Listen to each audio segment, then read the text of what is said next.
Vous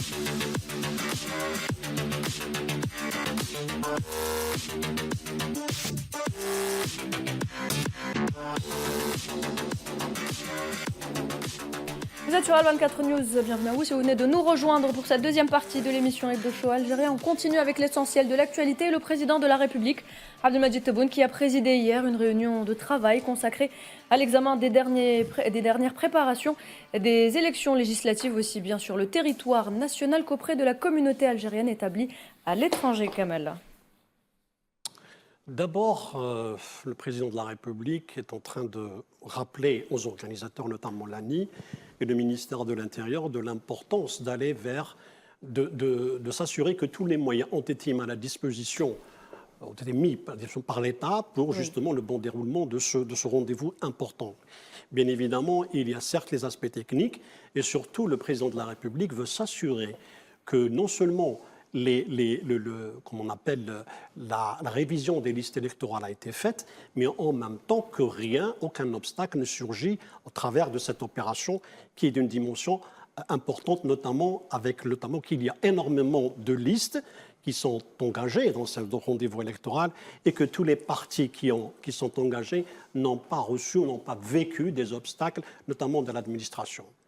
Il faut noter, Kamel, que l'ANI, donc l'autorité nationale indépendante des élections, a adressé un premier bilan préliminaire, où on constate qu'il y a eu 1474 dossiers et déclarations collectives et de candidatures au niveau des circonscriptions électorales, donc 69 wilayas, 1205 dossiers pour les listes parrainées par les partis, par 36 partis politiques, et un dossier par une liste parrainée par plus d'un parti, c'est une alliance, mais également 268 dossiers pour les listes indépendantes. Je rappelle seulement rapidement que le dépôt des dossiers se terminera demain à minuit. Oui. Le dernier délai, la campagne électorale débutera le 9 juin prochain. Rapidement, Nouhed, la présidence d'une telle réunion par le chef de l'État lui-même envoie un signal très clair. Très clair, oui. Le signal est le suivant, ces élections sont une priorité institutionnelle.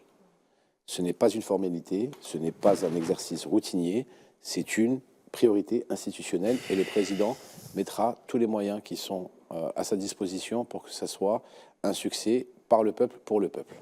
Vous gardez la parole justement, Mehdi Razak, parce qu'on va revenir sur les félicitations adressées par le président de la République, Abdelmadjid Tebboune, à l'USMA, à la suite de son sacre en Coupe de la Confédération africaine de football. C'était face aux Zamalek hier. J'ai pas dormi hier, un très beau moment. Match intense, un retour très difficile au niveau du Caire, dans un stade qui n'est pas du tout facile, avec des supporters égyptiens qui sont des supporters chevronnés comme le sont les supporters algériens.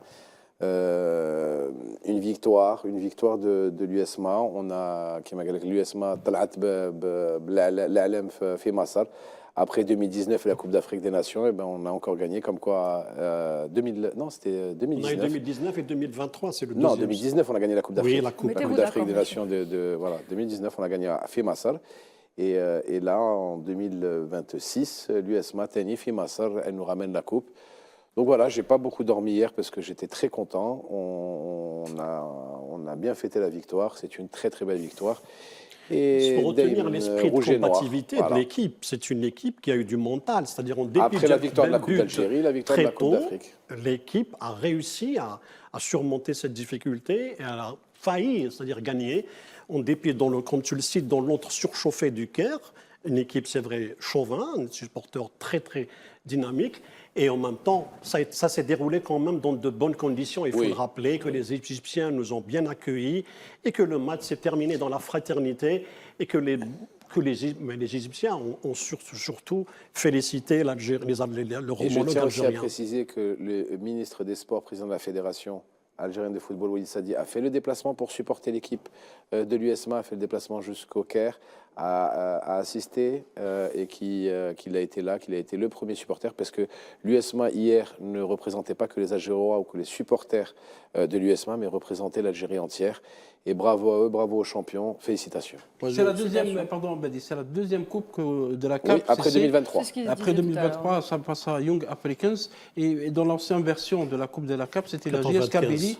La JS Kabylie qui a remporté à 3 reprises. Grand club cette également. coupe. La JSK qui est aussi un grand club continental, national bien sûr et continental. Au-delà des félicitations justement effectivement au club, mais à travers le club, c'est l'Algérie, c'est le sport c'est algérien l'Algérie, qui a bien sûr. triomphé. Hier, c'est l'Algérie j'aimerais qui a gagné. juste revenir sur justement cette séquence de victoire et aussi avoir une pensée au Merzen, parce que rappelez-vous le match, le match USMA au Maroc. Faut pas oublier. Là, c'est juste pour revenir sur le mental de nos joueurs qui ont continué malgré tout à être combatifs. Et aux forces justement des couleurs qui défendent, d'abord l'USMA, mais aussi l'Algérie, ils ont réussi en fait à aller au bout de la chose et soulever la coupe. Félicitations en tout cas à l'USM Alger. Félicitations à l'Algérie. Retour à présent, messieurs, sur le dernier éditorial de la revue El Jaish, dans son numéro du mois de mai, un édito qui porte le titre « Bâtir l'immunité économique et renforcer les facteurs de souveraineté », Kamal. Oui, et surtout, ce qu'il faut retenir dans cet édito, c'est d'abord qu'il part du prolongement de 8 mai 1945, c'est-à-dire que cet événement a été le socle, il a constitué la boussole de l'Algérie d'aujourd'hui.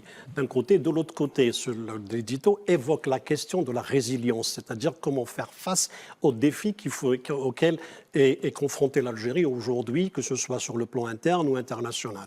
Donc pour cela, il fallait, selon l'édito, colmater le front intérieur par une économie forte. En ayant une économie forte, l'Algérie peut faire face à tous les défis. Et c'est ça le message qui est véhiculé dans l'édito d'El Jaish. Donc non seulement le Jaish parle en tant que porte-voix de l'institution militaire, mais en même temps, elle est le porte-voix de l'Algérien dans sa globalité, parce que cet Algérien est en train de vivre, ou il est au centre des atermoiements et des bouleversements qui se trouvent dans la région et dans le monde. Donc automatiquement, cette question-là de souveraineté est importante selon le Jaish, parce que quand il y a souveraineté qui vient à travers une forte économie, on arrive à faire preuve de résilience face aux défis auxquels on fait face. Et c'est pour cela qu'aujourd'hui, l'ANP, en tant que partie intégrante des institutions du pays et prolongement de l'ALN, parce qu'il faut revenir dans l'introduction de l'édito, quand on évoque les souffrances du peuple algérien le 8 mai 1945, on renvoie une image de dire voilà ce qu'on a vécu et voilà où nous sommes aujourd'hui. Parce qu'il y a eu des sacrifices, parce qu'il y a eu une boussole qui a permis aux Algériens de savoir où ils vont à travers une souveraineté d'abord, et la deuxième étape était de préserver cette souveraineté à travers une économie forte, et c'est ça qui est le plus important. C'est pas un hasard si l'édito d'El Jaish a choisi le titre de « Bâtir l'immunité économique et renforcer les facteurs de souveraineté ». L'armée algérienne, elle ne conçoit pas la sécurité nationale de façon étroite, cantonnée juste à la seule défense militaire. Il faut rappeler une chose, c'est que cette lecture, elle fait écho aux orientations exprimées par le président de la République, qui a toujours dit dans ses discours économiques, réduire la dépendance aux importations. Il l'a toujours dit. Il faut réduire absolument la dépendance aux importations, développer la production nationale. Ça aussi, il en a fait un cheval de bataille, d'accord ? Et on arrive à des résultats plus qu'espérés, et bâtir une industrie qui sécurise les besoins fondamentaux des Algériennes et des Algériens. On y arrive. On est en plein dedans. Le concept d'immunité économique, c'est quelque chose de précis. Il renvoie à la capacité d'un État à pouvoir résister au choc, quel qu'il soit. Choc de crise des matières premières, manipulation financière, on en a déjà subi, on en subira encore, et aussi des pressions politiques. Si on ne s'entend pas avec un État qui nous fournit en telle ou telle matière, il peut faire un veto pour nous fournir. Et ça nous est déjà arrivé pendant la décennie noire et tout le monde s'en rappelle. Donc la résilience nationale qui est en train de se construire, c'est dans la durée, dans la cohérence. Et c'est une volonté politique que l'armée nationale populaire a compris, qu'elle a validée elle également, en disant nous sommes sur le chemin d'une souveraineté aussi économique, d'une souveraineté alimentaire, d'une souveraineté énergétique, d'une souveraineté hydrique. Il ne faut pas l'oublier, ça aussi, c'est aussi important. Avec les stations de dessalement qui sont en train de construire les unes après les autres, 6 en 2025, il y en a encore 8 qui vont être construites sur les 3 prochaines années. Tout ça font que l'Algérie est souveraine, indépendante et souveraine, et qu'elle n'a pas besoin de ces pays étranger pour pouvoir, on va dire, vivre sa vie tranquillement. On est autosuffisant. C'est l'autosuffisance qui est la plus belle des souverainetés. C'est ça qu'il faut se dire. L'édito Et on retient cite, également, messieurs, s'il vous rapidement, plaît, il faut l'édito qu'on cite avance. quand même les secteurs dans lesquels nous avons au moins démontré que nous sommes capables de compter sur nous-mêmes, l'agriculture, l'habitat, l'industrie, les start-up. Donc tous ces segments-là constituent justement cette volonté de pouvoir arriver à une souveraineté économique et surtout faire valoir notre potentiel, que ce soit sur le plan intérieur ou extérieur. Et on retient également Faisal Mataoui, le général d'armée Saïd Chengriha, ministre délégué auprès du ministre de la Défense nationale, chef d'état-major de l'armée nationale populaire, était en visite de travail et d'inspection en 3e région militaire et il a supervisé l'exécution d'un exercice tactique interarmes avec munitions réelles, baptisé Fakhr 2026. Fakhr 2026, effectivement, exécuté par la 40e division d'infanterie mécanisée, la DIM, donc au champ de manœuvre de Hamagir, dans la région de Béchar, dans le sud-ouest algérien. C'était des manœuvres qui ont donc montré un haut degré de professionnalisme et d'exécution, mais également de consolidation des capacités donc, de défense de notre armée nationale populaire. Et le général d'armée Saïd Chengriha, donc ministre délégué auprès du ministre de la Défense nationale, chef d'état-major de l'armée nationale populaire, a évoqué la réussite de cette opération, de ces exercices, précisant sur tous les niveaux, notamment la planification, la préparation et l'exécution, donc soulignant un haut niveau de préparation des cadres de l'armée nationale populaire, comme on le voit aux images donc, de cet exercice de la munition réelle Fakhr 2026 dans le sud-ouest algérien. Qu'est-ce que ça veut dire, Fakhr? Ça veut dire la fierté. C'est la fierté en arabe. La fierté, le Fakhr, oui. Et ça a été montré clairement. Il y a par un les message images. clair qui est envoyé. Ouais. Là, ce qui s'est passé, c'est un message. Une image vaut 1000 mots. L'ANP maintient son niveau de préparation opérationnelle, ça tout le monde le sait, il n'y a aucun souci là-dessus. Mais elle ne se repose pas sur ses acquis. Elle les teste, elle les perfectionne continuellement. Et elle ne lâchera rien. Elle ne lâchera pas 1 centimètre de la souveraineté algérienne. L'armée nationale populaire n'est pas une armée d'attaque, c'est une armée de défense. Elle protège la souveraineté et elle protège le pays qui est un pays continent. L'Algérie est un pays continent. Je le rappelle que c'est le plus grand pays d'Afrique et c'est le 10e plus grand pays du monde. D'accord ? Donc il faut qu'on ait une armée nationale populaire qui soit prête à tout. C'est un vaste espace stratégique. Là où il y a eu justement la 3e région militaire, c'est à la frontière des zones sahéliennes soumises à des tensions sécuritaires permanentes. Trafic, menaces terroristes, flux migratoires complexes. Le contexte opérationnel est très exigeant. Et cette démonstration, moi je ne dis pas que c'est une démonstration de force, c'est une démonstration de respect. Nous sommes l'Algérie avec une grande armée nationale populaire qui protégera toujours la souveraineté de l'Algérie. Voilà le message qui doit être donné. Alors, j'ai une question qui vient de s'afficher sur mon écran. Elle va s'afficher chez vous dans quelques instants, mesdames et messieurs. Il faut savoir qu'on est suivi de partout, hein, messieurs. Martial du Congo nous a envoyé un message. Il pose une question à toute l'équipe. Hein. Peut-on construire la paix sans régler les problèmes économiques et sociaux? Badis, c'est à vous que je vais poser la question. En Afrique Je pense que Il envoie un message d'où? Du Congo. Ah oui, carrément. Ah, on est bien là. Non, je pense que Martial a raison de rappeler cet élément fondamental que l'Algérie appelle de ses voeux, mais surtout agit en tant que tel pour pouvoir le permettre d'endiguer ce fléau. Le développement est la source de tous les développements. L'Algérie, quand elle a mis la main à la pâte, j'ai envie de vous dire, entre parenthèses, par exemple, avec le fonds africain, avec aussi plus d'1 milliard, avec également les réformes qu'elle a voulu insuffler, que ce soit à toutes les échelles, notamment que ce soit l'Union africaine, au Parlement ou même dans d'autres institutions liées, y compris même au Conseil de sécurité, notamment sur la question de la lutte antiterroriste, c'est aussi pour mettre au cœur justement du développement africain l'économie, le rayonnement de l'Afrique. Donc, oui. Quand on sait qu'effectivement, pour endiguer le terrorisme, il faut lutter contre la précarité, contre la misère.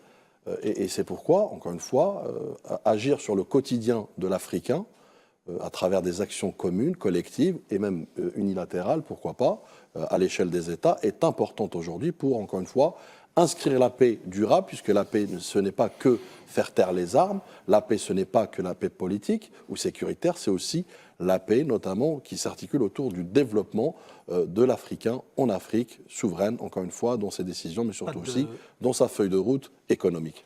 Très bien, merci Badis. Je pense que la réponse est claire pour Martial du Congo. On va continuer, mesdames et messieurs, à vous lire et à donner quelques-unes de vos questions en direct. Une autre actualité qu'on retient également, le ministre d'État, ministre des Affaires étrangères de la communauté nationale à l'étranger et des Affaires africaines, Ahmed Attaf, a reçu le secrétaire d'État au ministère des Affaires étrangères et européennes de la République slovaque. Faisal.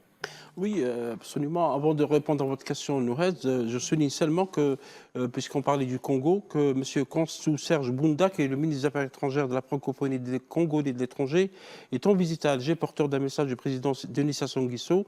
Il a été reçu par son homologue algérien pour parler de plusieurs secteurs de coopération dans le domaine de l'agriculture, des mines, des énergies et du transport aérien. Et M.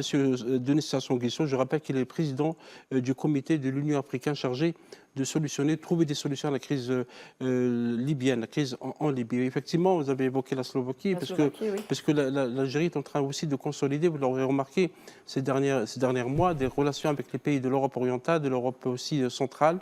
Le président Abdelmadjid Tebboune a visité la Slovénie. Et M. Attaf a visité déjà plusieurs pays, dont la Slovaquie, puisqu'il était en visite en décembre 2025. Et l'Algérie a décidé d'ouvrir une ambassade à Bratislava, donc c'est la capitale de la Slovaquie, en attendant que la Slovaquie ouvre une ambassade aussi en Algérie. Et il est question aussi de coopération dans plusieurs domaines, dont la Slovaquie a aussi beaucoup de l'avance, comme par exemple les énergies renouvelables et l'industrie de l'eau, par exemple la gestion de l'eau et d'autres secteurs. Et cette visite tend à consolider ces relations avec ce pays très important aussi d'Europe. Et on termine avec le ministre d'État, toujours Ahmed Attaf, qui a également eu un échange avec son homologue égyptien, Badr Abdelati, autour des prochaines échéances bilatérales. Oui, notamment ce qui concerne les échanges de la réunion de la haute commission mixte entre algéro-égyptienne d'un côté, de l'autre, c'est les questions qui interpellent les deux pays, notamment la question libéenne. Alger et le Caire sont en constante consultation s'agissant de ce dossier-là, parce que c'est un conflit frontalier qui interpelle tous les voisins de la Libye, et en même temps, bien évidemment, aller au-delà de l'aspect bilatéral, c'est-à-dire sur la question libéenne, parler de ce qui se passe au Soudan aussi, parler de ce qui se passe au Proche-Orient. L'Algérie et l'Égypte ont ces dossiers-là entre les mains pour pouvoir justement les solutionner, que ce soit dans le cadre africain ou dans un cadre, que ce soit de l'OCI ou bien y compris de la Ligue arabe. Mais en même temps, l'urgence pour les deux pays, c'est la question libéenne qui, aujourd'hui, nécessite une solution rapide. De toute façon, l'axe Alger-Le Caire, c'est un axe structurant de la diplomatie arabe et africaine. Les deux pays partagent une vision commune sur plusieurs dossiers, comme tu l'as bien dit, la Libye, la sécurité aussi en Méditerranée, où ils travaillent beaucoup dessus, et la situation au Proche-Orient. Et sans que le contenu, on ne connaît pas le contenu exact des échanges, parce que ce n'est pas rendu public dans sa totalité, mais la fréquence des contacts entre les chefs de la diplomatie, c'est un indicateur. Cette fréquence est elle-même un indicateur. Elle dit juste que l'axe Alger-Le Caire est un axe qui a une coordination qui est régulière, qui est structurée, qui est respectueuse et qui est dans l'écoute l'un de l'autre. Et c'est important. Dans le monde dans lequel on vit, où la vérité d'aujourd'hui n'est pas celle du lendemain, c'est le mode opératoire, on va dire, d'une diplomatie réussie. On s'écoute, on se parle et on communique, tout simplement. Très bien, merci messieurs. Voilà, donc on en a fini avec l'essentiel de l'actualité. Mais il y a une question qui vient d'apparaître pour vous, c'est Nassim d'Algérie. Il dit, on est heureux de retrouver Mahdi, mais pourquoi était-il absent dernièrement? On s'est inquiété. Il ne faut pas s'inquiéter. Il ne faut pas s'inquiéter depuis que les deux choses. Il s'est fait les croisés. Je me suis fait les croisés. Non, depuis 2 ans qu'a commencé les deux choses, j'ai toujours été présent, mais j'ai eu besoin d'un break pour raison familiale et j'ai pris un break de 15 jours tout simplement et je suis très heureux de retrouver mes collaborateurs, mes collègues ici et de travailler avec eux main dans la main comme d'habitude pour le succès de notre belle émission. Mais merci de vous inquiéter pour moi, mais je vais en très bonne santé. Merci, c'est gentil. Voilà donc mesdames et messieurs, vous avez eu la réponse de Mahdi Ghazal. On passe tout de suite à l'œil d'Alger.